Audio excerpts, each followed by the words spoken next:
All right, here we go. Welcome back to Light Talk, where the paranormal and the supernatural is a part of our everyday lives. If you have a story you would like to share, email me lighttalk423@gmail.com. Well, we have an awesome guest for you. I'm so excited to get going. So we're going to go ahead and welcome to the show and go ahead and introduce yourself. Hi, Dana. Thanks for having me. I'm very excited to be here.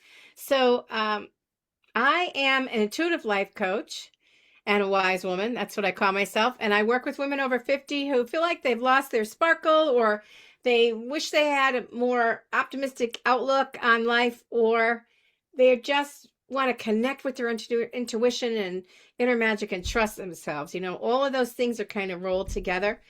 And so I help them connect with their intuition and reignite their inner magic, because it's all there already. And you just have to bring it out. And I love doing that. I love talking about magic. And I believe that transformation can be fun and easy and exciting. It doesn't have to be hard or take 12 steps or 14 steps or 8 steps or whatever it is. I'm not picking out the 12 steppers. I just picked a number. And I think the way the energy is today, we can learn and have fun and find more joy. It doesn't have to be arduous or hard or any of that. So that's my belief system. And that's how I work with people. I look to find the fun, easy ways to do things whenever possible. Awesome. Awesome. Well, that's much a class that I'm going through right now is kind of working on a lot of that stuff actually. Get myself Yeah. to trust myself more and to bring out my inner wisdom and all of this stuff. Oh, that's great. You're It's taking a moving. class? Yeah. Yeah. Oh, good for you. Well, trust is kind of at the top of the list, because if you don't trust yourself, then it's really hard to listen to your intuition. And how can you really hone it or discover if it's reliable or whatever without that, inner trust? And one of the best ways to do that, I'd be curious to know how they're telling you in your class, but one of the best ways to do that is, in my opinion, is by keeping a journal. And I'm not talking about writing 3 pages a day or anything. I'm just talking about little bullet point notes on whatever your intuition was, so you can go back and check your accuracy, because you're working with the unseen world. And so there's no evidence. And then we forget. So I've been keeping an evidence journal for a really long time. And it's amazingly helpful to be able to go back and say, oh, look what my intuition said. That happened, that happened, that happened. Or that didn't happen the way I thought, or whatever it is. It's very helpful. Yep. I've got my journal. I've been doing my journal for about 3 years now. Good for So you. about 2.5, 3 years now. So I've been working on the journal. I've got one for journaling and a book for my dreams. So I've got Oh, dreams and journaling. So I know. the I have a dreams get lot of very long. journals. They do. That's interesting. Yeah, I've got a couple of them I've written down, and it's been like almost into a third page for a dream. Maybe there's a lot of details too, right? Well, there's Yeah. a lot to work with then. Your, subconscious mind is really giving you a lot of interesting information, probably. Yeah.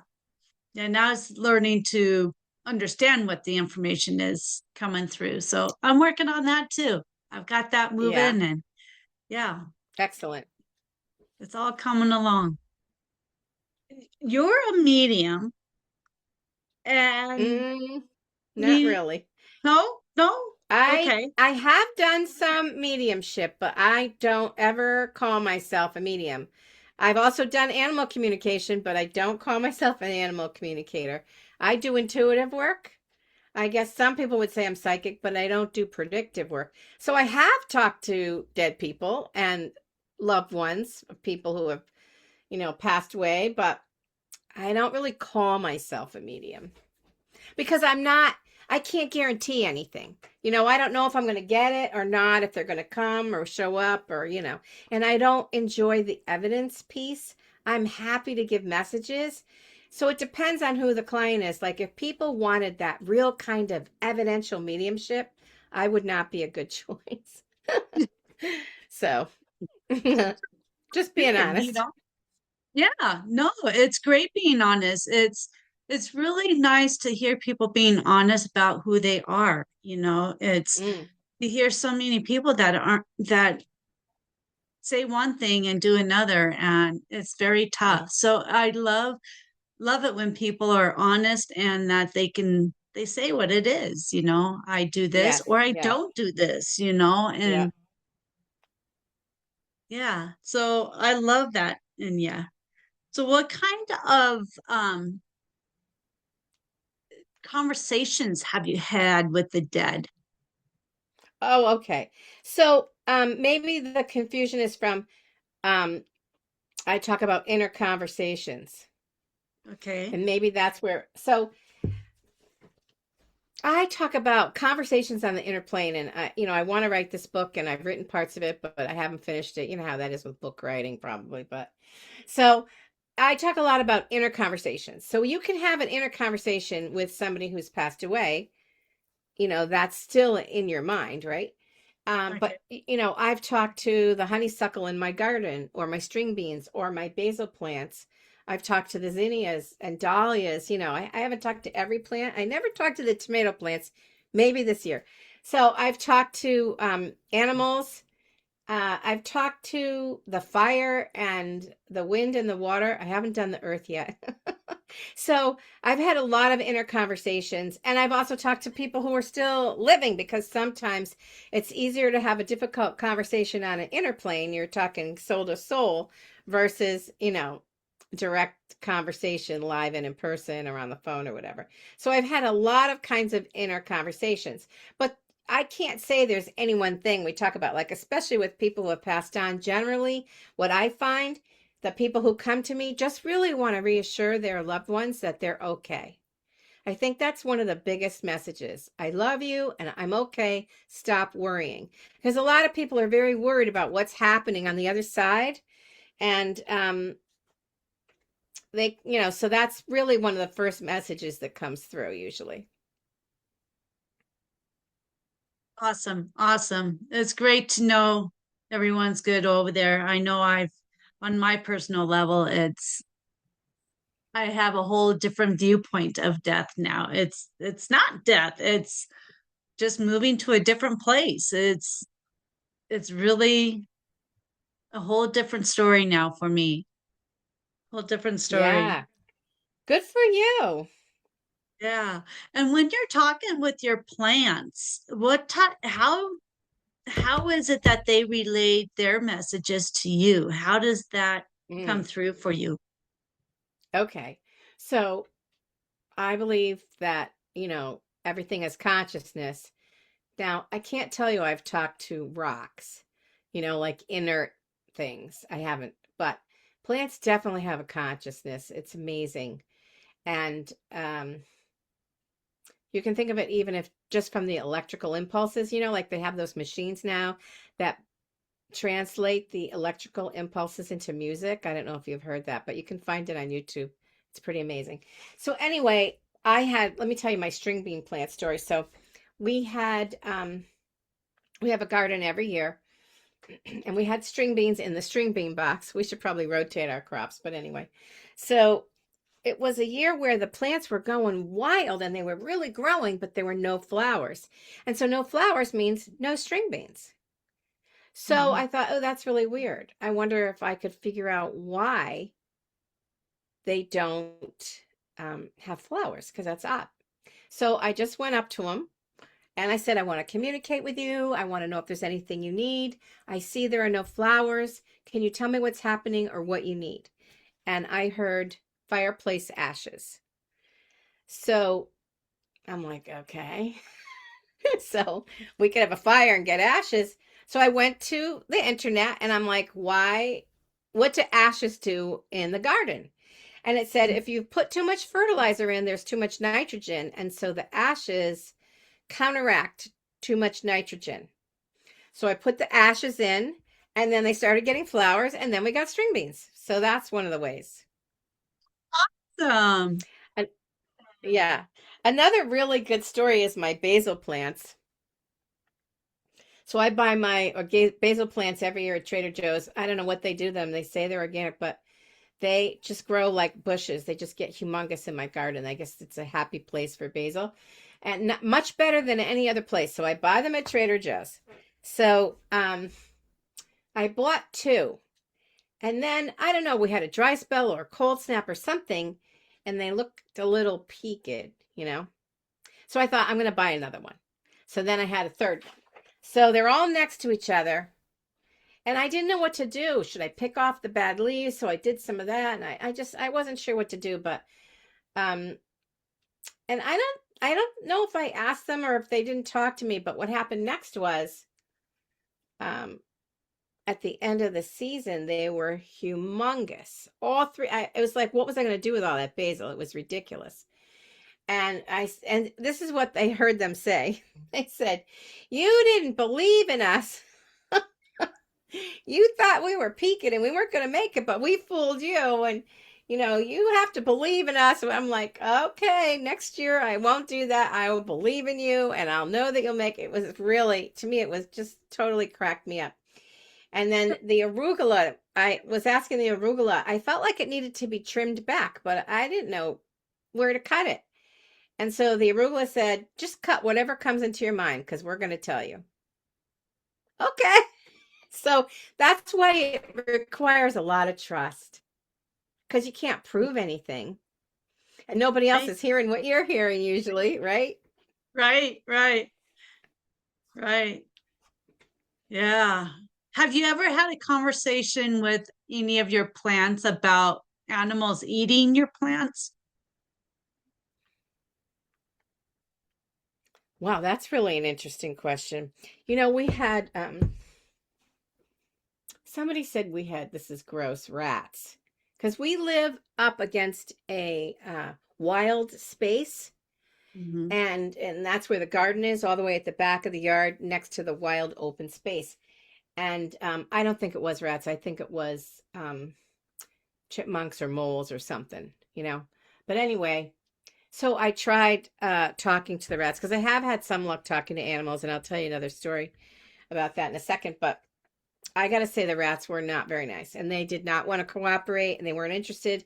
But I don't think it was, I think I was just bothering them. I don't think they were the culprit, because something was digging in the garden and making holes, and we have all this fencing, but they can climb over it or dig under it or whatever. So that was I didn't have a good experience with the rats, but it might not have been their fault, because they might not have been the ones who were even creating havoc. But this is a good story. I was in the Hamptons with a friend of mine. Her father owned a nice home, nothing palatial, just like a regular home with a pool. And it was September, and so we saw all these little birds. I don't know what kind of birds they were. I thought they were starlings, but apparently that's too big a bird. They were small, and they were black, and it's the kind of bird where you'll see hundreds of them on the telephone wires, hundreds of them. And so they were flying over the pool and dive bombing with their mouths open to drink the water. So we couldn't really use the pool because they kept dive bombing. And plus, they're drinking that chlorinated water. That's not good for them. Yeah. But I did have an ulterior motive. I wanted to use the pool. So I had just learned about this thing called grokking. I took a shaman course. Grok is Grok. And what that means is to kind of merge or blend your energy with something with permission. You have to ask permission. So I said, I want to talk to the bird spirit, the spirit of that pack of birds. And I'd like to understand and merge with you so I can understand and have a conversation with you. And, I just followed the instructions. And I could feel like feathers on my neck. And it was an interesting experience. That's the place I really felt bird-like, was on my neck. And so I said, we need to have a conversation because you're drinking pool water. And I understand that you're thirsty, but that's not really the best water for you. There's a lot of poison in that. And in addition, we'd sort of like to use the pool. So I'd like to make a deal with you. And the deal is this. We want to use the pool from 10 till noon. And then, so it must have been before 10. And then we're going to take an hour off for lunch and go in the house. And then we're going to come back out from 1 to 4. And you can use the pool before that or after that or at lunch. But for those periods of time, if we could coexist and we could use the pool without you entering it, that would be really nice. And we'd appreciate that. Whatever. I'm like, what's the harm in trying, right? There's no harm in trying. Okay. So my girlfriend and I are sitting out there and the birds kind of dissipate and I didn't even think about it, to tell you the truth. And so we're just sitting there enjoying the pool. And then around 10 of 12, all of a sudden birds started coming back. I'm like, what the heck? Why are they coming back? I'm like, oh, I told them they can come back for lunchtime. It was the wackiest thing. And so at lunch, they were dive bombing the pool again and everything. And I'm like, oh, and then they disappeared again. Honestly, that was one of the wackiest ever things that, like who would think you could communicate with the birds? But you can. The most interesting thing about all of this to me is that a lot of people will tell you, oh, it'll take years. Like somebody actually said this to me. It could take 7 years before you could speak to the element of fire. No, not really. Because the energy is so different now. You can really do almost anything if you know how to tune in, if you come from a place of respect and coexistence. And so I was listening to a famous shaman, a woman, who was saying, she was laughing about the people who want to do some quick fix they find off Instagram to work with the weather or whatever. And I understand what she's talking about because she spent her life as a shaman. And, we humans, sometimes we just want to do something quick, right? So, but I have a manifestation group and one of the women was having a party outdoors and the rain was predicted. So what we decided to do was her party ended at 3:30. So we said, you can rain after 3:30. And just hold off till 3:30 and then rain all you want. We don't care, but we would love it if it could wait until 3:30. So who are we? We're just 4 women doing our manifesting, whatever. We're not shamans or shaman practitioners. We haven't studied weather or any of those things, but this was our request. You can rain all you want after 3:30. There so you go. At 3:30, everybody was leaving. Everybody's leaving and I'm walking to my car up this big hill and a few drops start and I'm like, oh my gosh, 3:45, it was pouring, but it waited. It waited. Like, is that a coincidence? I don't know. Maybe that's a coincidence. Maybe the whole thing is just all in my head, but I don't know. So that's why this famous shaman was saying, you can't just do that. Well, I don't have her extensive training, but the 4 of us managed to get the rain to wait. Or it just decided to wait on its own. Whatever you want to think. Yeah. I mean, doing it twice. I don't really care. The result. I'm sorry. Happened. Go ahead. Yeah. No, I mean, with it happening twice, once with the birds throughout the day with the birds and then the weather, something might be there. Yeah, it's happened a lot. So there's all kinds of things. So it's fun. Yeah. Yeah. Awesome. Yeah, I ask about the animals because we just planted some roses. And the rabbits have taken one of them, 1.5 of them, clear down. Yeah. And we just planted them. I have the same problem. And they ate the thorns and all. I'm like, why would you choose to do that? They chewed the branches down. This is such a wild story. There was a rabbit in my front walk and it was facing to the right. And then it turned its head and looked at me. And I said, I'm going to talk to you. I see you there. Are you the one eating my rose bush? And we had a discussion. I'm like, stop eating my rose bush. You can eat so much in my yard. Don't eat this one rose bush. Right? Go do whatever you want. And now I want to know that you heard me. So in order for me to know you heard me, I want you to turn to the left before you leave. It turned to the left and hopped off. And I thought, oh, this is great. And maybe its friend ate the rose bush and not that one. I don't know. I should have talked to all the rabbits, not just that one. So if you're going to try it, you have to make an agreement with all of the rabbits or the spirit of the rabbit. Because talking to one rabbit, we have a lot of rabbits in our yard, and they just chowed down the rose bush. Chowed it. So I got you. It was so sad. It was the most beautiful pink. Then we put it in a pot. It was a massive pot, and I thought it would weather the winter. No. It didn't make it.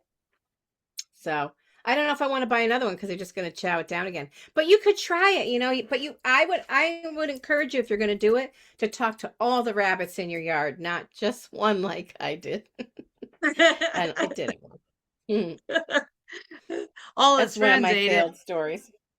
Yeah. Who knows? Oh, Who knows? yeah, who knows? Yeah, that's pretty cool. That's pretty cool. I've been talking with the birds. I try to whistle the same thing how they whistle.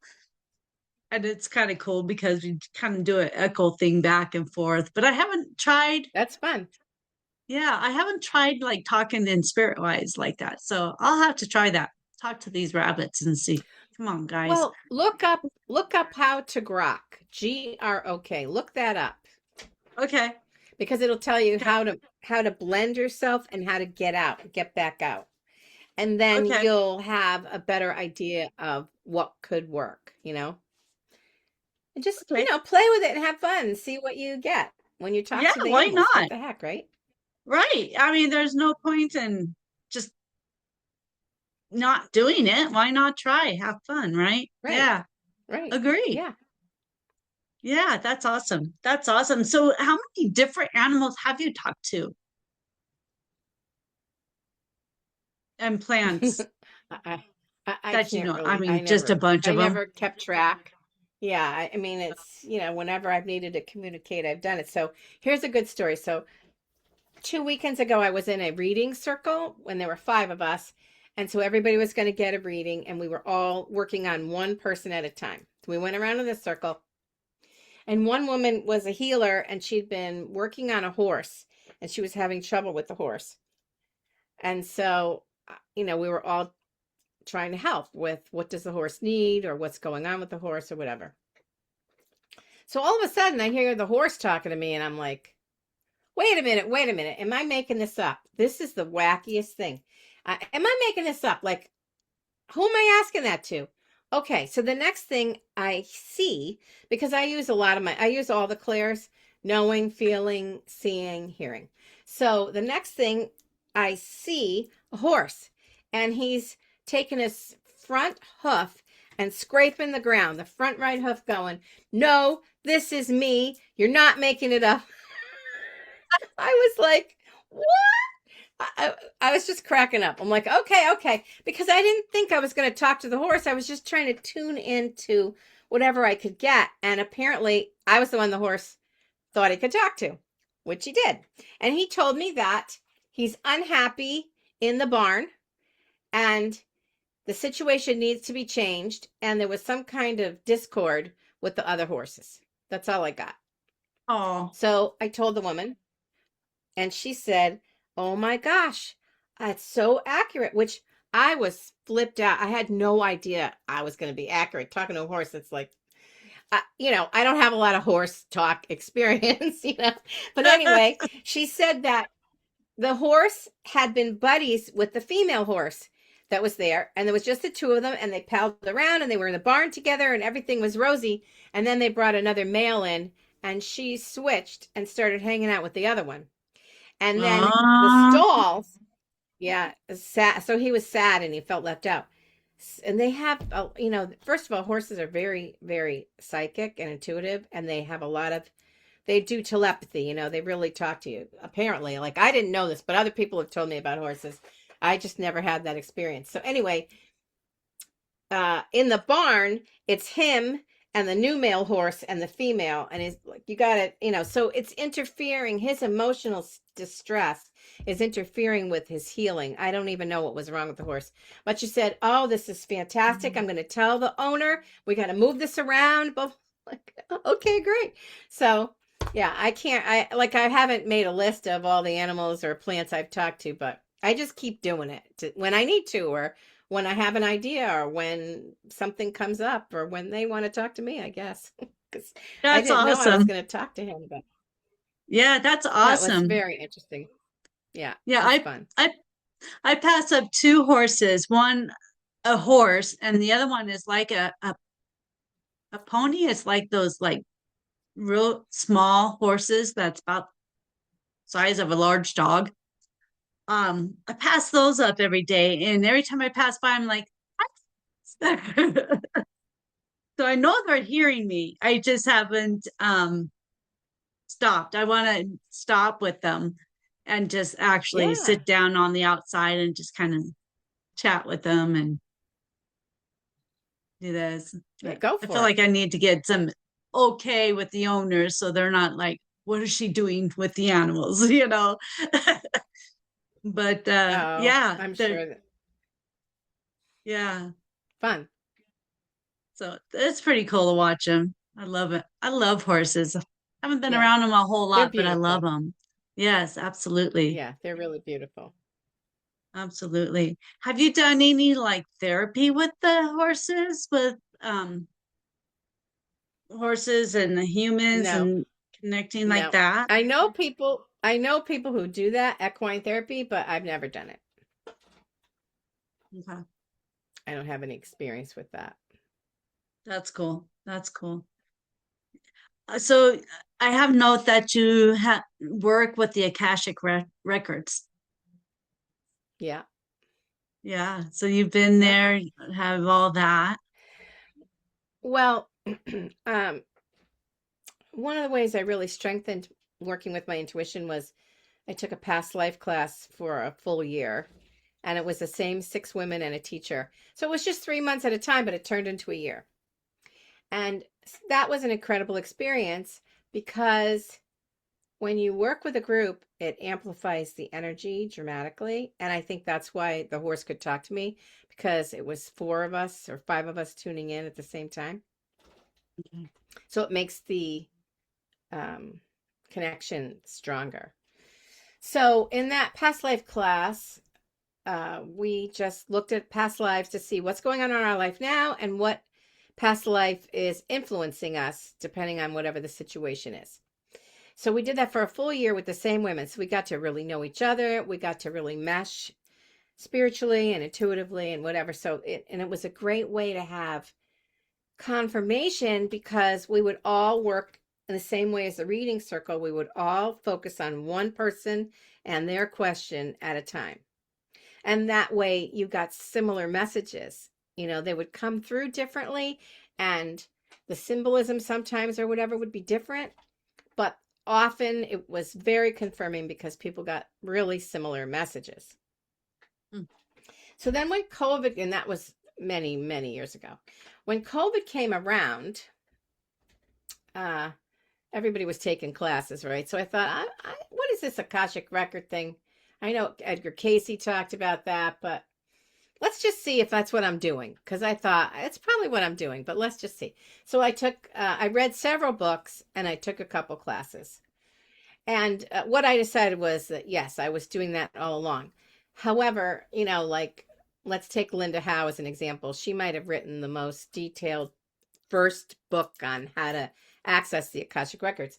So she has a very specific way. Like, you have to open the records and you have to go through this whole process and say this prayer.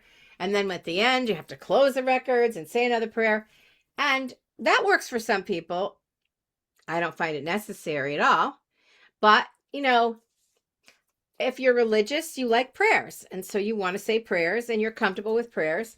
And so it works for some people. They want to say prayers. I've never had to open the records or close the records. I just went in the records. They're just there. So I never, they say don't go and look at anybody's records without their permission. So I don't. That's the only thing. It's a respect thing. But I wouldn't do that anyway. I'd be like, why would I go look into the details of somebody's life because I'm curious? Like, it's very nosy. So I try not to do that. But the Akashic records are there. They're just there. So I think of it as a library, but other people might not. They might just think of it as a data center or, a depository of information. And some people see books, and like there's a woman, Terry Uktana, who does, I think she has akashicreading.com, but she can really read your book. Like she will, in her mind, she will see your book. She will read your book. It's like, wow, I do not do that. And I also don't tell you, like when I do past life readings for people, I never start at birth and go to death. Never. Because a lot of times I'm not given, like I have done some readings where it's like a tour, a past life tour. Where have you been? What have you done? But I never go from birth to death because it just takes up a lot of time. And what does it tell you? Most of the time when I do past life readings, people are curious about something specific. And I go and look for that specific thing. They have a question about something, they have an issue or a problem, and they want to know if it has deeper roots than just this life. So I go to look for solutions or understanding. And birth and death are not needed unless their question has to do with birth or death. Otherwise, I don't really look at it. And I only did one hypnotic kind of regression in my life for myself. And it was interesting. I did get my head cut off, so that was interesting. Oh, But yeah, it was like I wasn't, I don't know, I didn't have any traumatic response. I was okay with seeing that. It was fine, but so that's how I did it. I used the records as a resource to help people understand their situation or find solutions to their situation.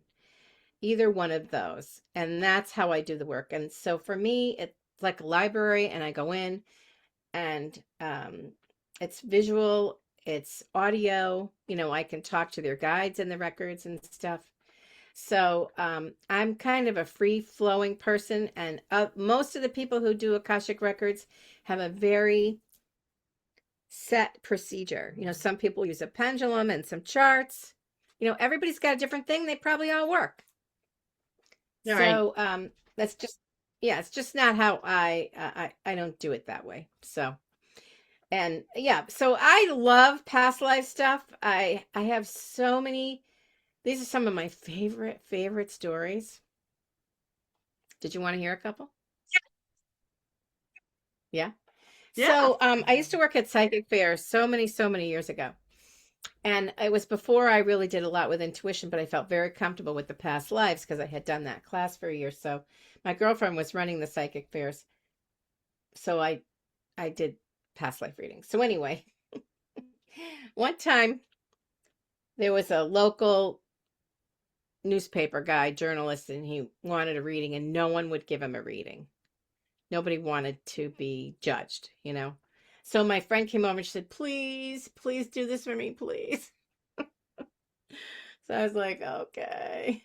So I did a past life reading for him. I only did one past life, but here's what happened. So he sat at the table and his wife stood behind him because she was there with him. And I was just looking for a past life. And I said, I see you like a Viking with the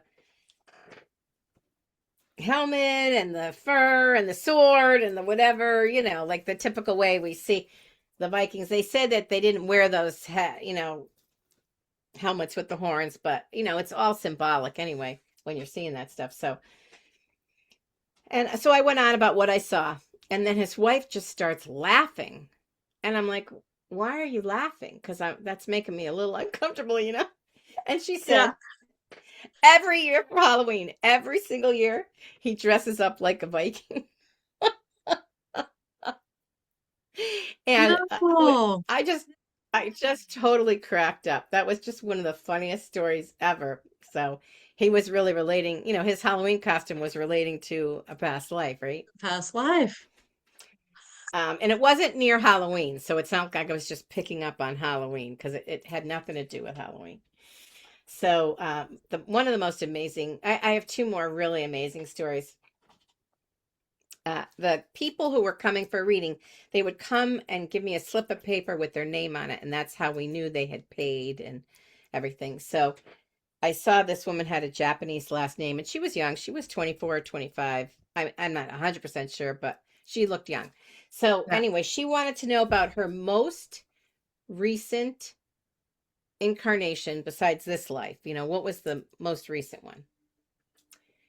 And so I focused in and I saw her as an American sailor in Pearl Harbor who died at Pearl Harbor, which I told her, which was hard to tell her, but that's what I saw.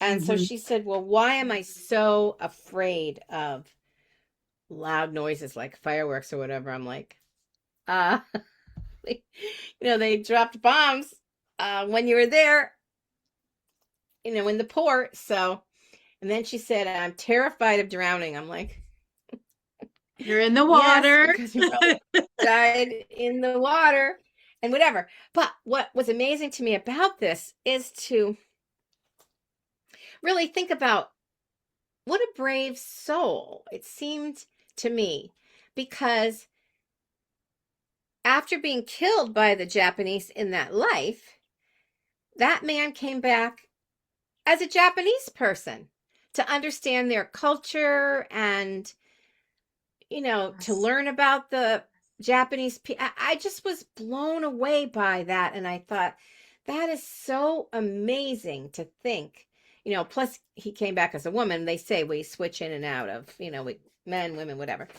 We take turns being somebody's father, somebody's mother, somebody's daughter, whatever. They say we travel around in a pod. I don't know how big the pod is, but we're often with the same people, life after life after life. And there's some other people, wander in and out, but we're like in groups, so soul groups or something. So anyway, I thought that was really amazing. And then the other one that was very interesting to me was this woman, and she wanted to know about her work. And I was like, okay, so what I saw was really weird. And so I said, this is a little odd, but I see you like the Pied Piper, and you have a little flute thing, and all these rats are following you. And she started laughing hysterically because she worked in a biology lab with rats, and they called her the rat lady. And I was just so cracking up over that. I was like, oh my gosh, that's just so outrageous. Perfect. So I don't know if I was just picking up on what she did for a living or if that was really a past life. I mean, who knows? But it was pretty darn hilarious, if you ask me.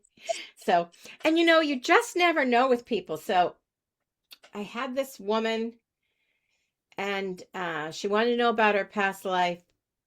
And I saw something I'd never seen before.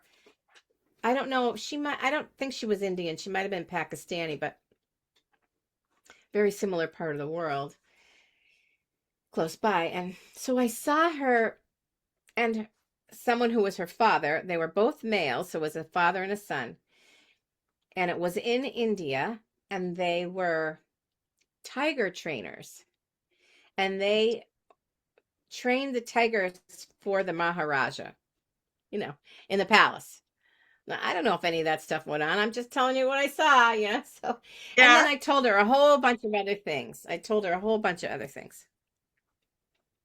And she didn't say a word in an hour. And I was like, I love a little feedback to know that you're on the right track or something. She had nothing to say, not a peep out of this woman.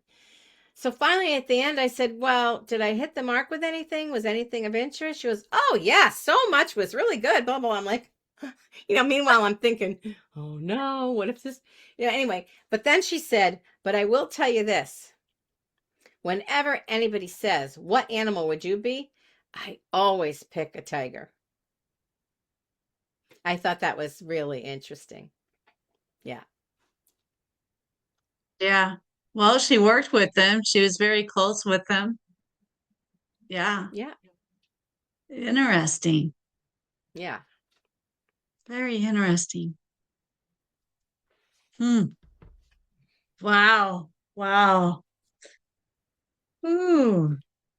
So we're going to go back a little bit and we're going to talk about elements.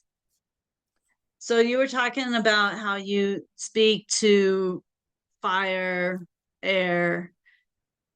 Have you spoke with any elements such as like fairies or Oh, elementals. Those are elementals. yeah, elementals, Yeah, because the or elements are gnomes or fire, water, wind, and earth, right? yeah, yeah. So I have talked to three of the elements, but elementals and nature spirits, I've also talked to them.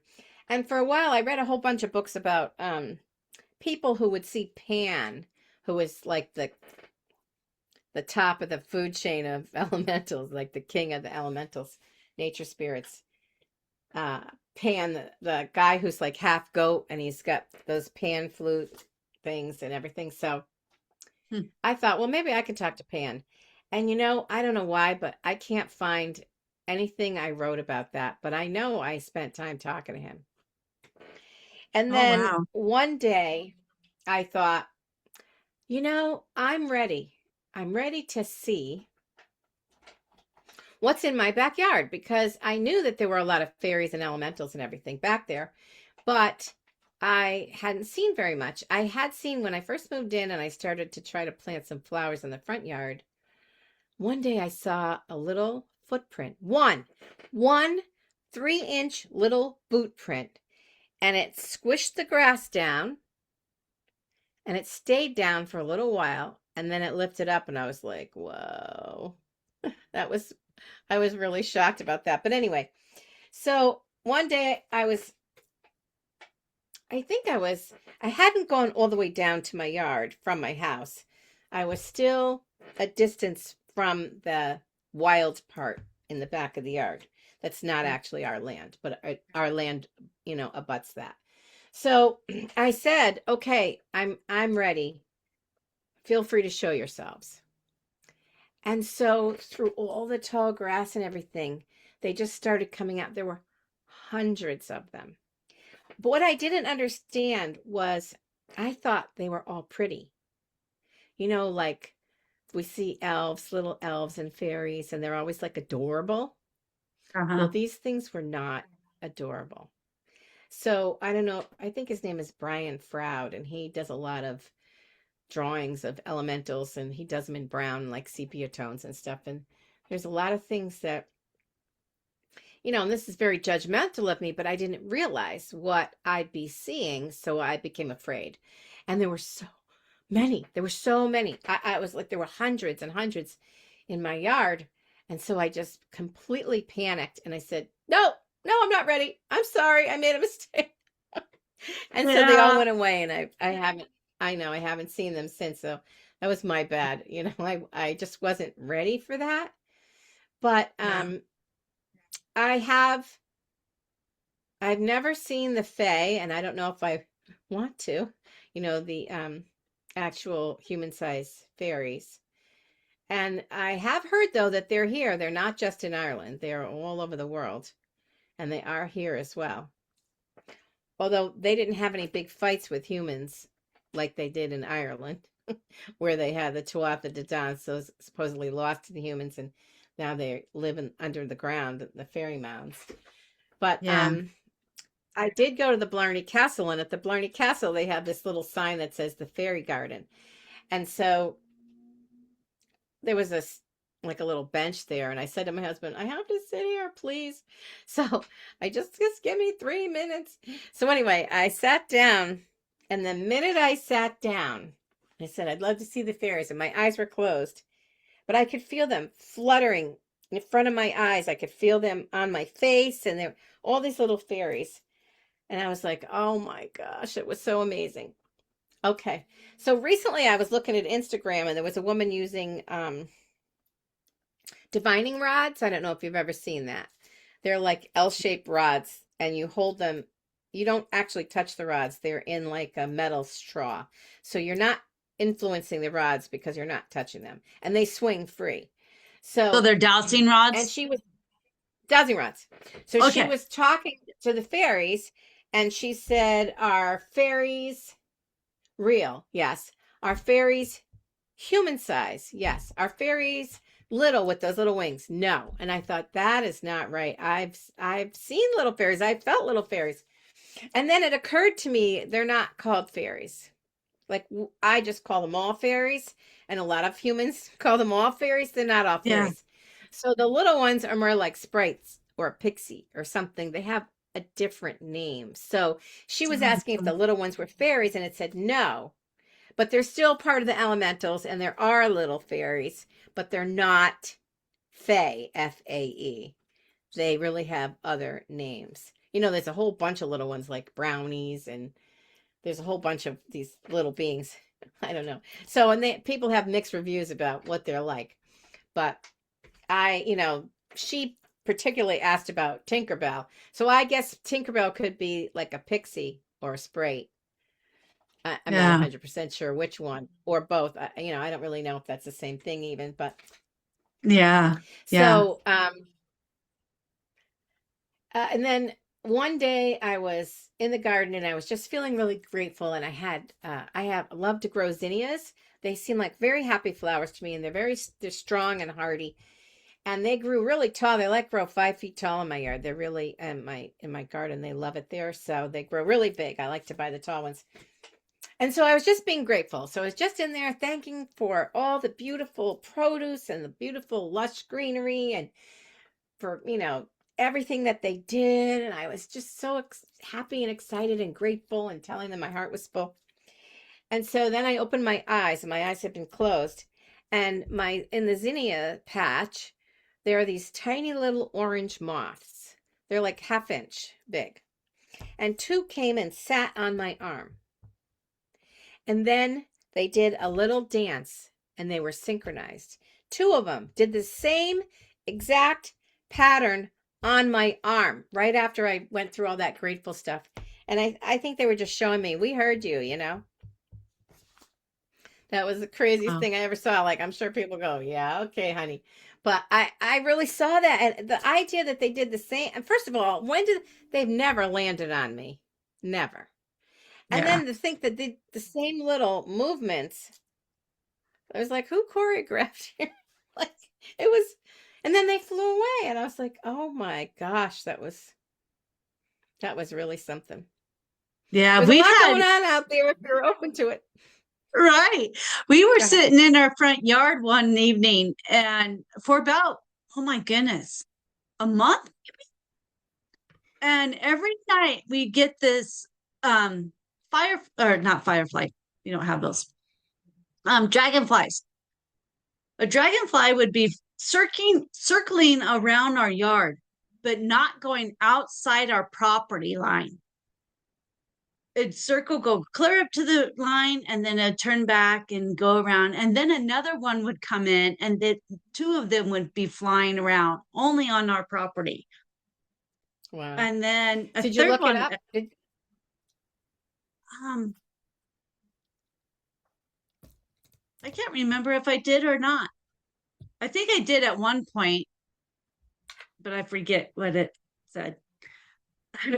But yeah, and then once in a while, a third would come in and do the same thing, stay right around, and then there for, geez, an hour or something like that, just flying around our property, back and forth. They'd go to the center of our house and come back to the front and just fly around, and then they were gone till the Cool. next evening. Well, I looked it up, but this is exactly what I thought, but I wanted to make sure I was going to say the right thing.